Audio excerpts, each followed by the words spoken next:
अयोध्या के राम मंदिर में आस्था के नाम पर अंधेरगर्दी। मंदिर के खजाने में सेंधमारी का वो सच जिसे जानकर आपकी रूह कांप जाएगी। रामलला के दरबार में चढ़ावे के साथ एक ऐसा खेल हुआ कि एसआईटी फाइलें भी हिल गईं। गिनती करने वाले तो सिर्फ मोहरे थे, असली खिलाड़ी कोई और था। अब सामने आया है इस महाघोटाले का वो विलेन जिसकी एंट्री ने मंदिर की सुरक्षा व्यवस्था पर बड़े सवाल खड़े कर दिए हैं।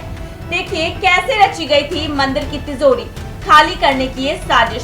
अयोध्या में राम मंदिर प्राण प्रतिष्ठा के बाद से ही श्रद्धालुओं की आस्था का सैलाब उमड़ रहा है, लेकिन इस आस्था के साथ एक ऐसा अपराध चल रहा था जिसकी भनक किसी को नहीं थी।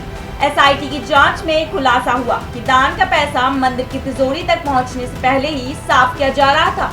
आरोप है यह काम किसी एक दिन का नहीं बल्कि एक सुनियोजित गैंग का था। दान गिनने की प्रक्रिया के दौरान सीसीटीवी कैमरों की नजर से बचकर नोटों की गड्डियां गायब कर दी जाती थी। अब इस मामले में मुख्य किरदार के रूप में एंट्री हुई है राम शंकर यादव उर्फ टिन्नू। कौन है टिन्नू?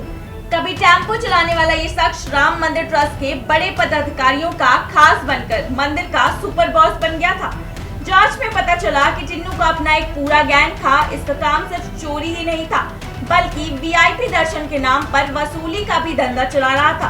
मंदिर परिसर में टिन्नू की गैंग बेरोक टोक घूमती थी। टिन्नू के इशारे पर ही मंदिर के कर्मचारी काम करते थे। एसआईटी का दावा है कि टिन्नू ने अपनी काली कमाई से सिर्फ अयोध्या ही नहीं बल्कि लखनऊ तक में करोड़ों की संपत्ति खड़ी कर दी। राम मंदिर चंदा चोरी के आरोपी अविनाश शुक्ला ने पूछताछ में जो बताया उसने पुलिस के होश उड़ा दिए। चढ़ावे से चुराए गए नोटों को सबसे पहले मंदिर परिसर के बाथरूम में छुपाया जाता था। आस्था के केंद्र में गंदगी का सहारा लेकर इस पाप को अंजाम दिया गया। मौका मिलते ही नोटों को छोटे छोटे हिस्सों में मंदिर के बाहर सुरक्षित निकाल लिया जाता था ताकि किसी को शक न हो। एसआईटी ने अब तक इस मामले में 8 आरोपियों को जेल भेजा है।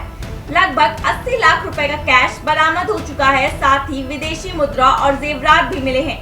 एसआईटी की जांच अब उस अदृश्य कड़ी तक पहुंच रही है जिसने इन चोरों को यह लाइसेंस दिया था।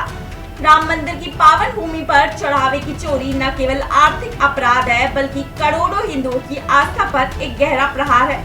एसआईटी की जांच का दायरा बहुत बढ़ गया है। 15 दिन की मोहलत और मिली है। साथ ही हर दिन खुल रहे नए राज संकेत दे रहे हैं कि अब इस कहानी के असली विलन और उनके आकाओं का चेहरा सामने आना बाकी है।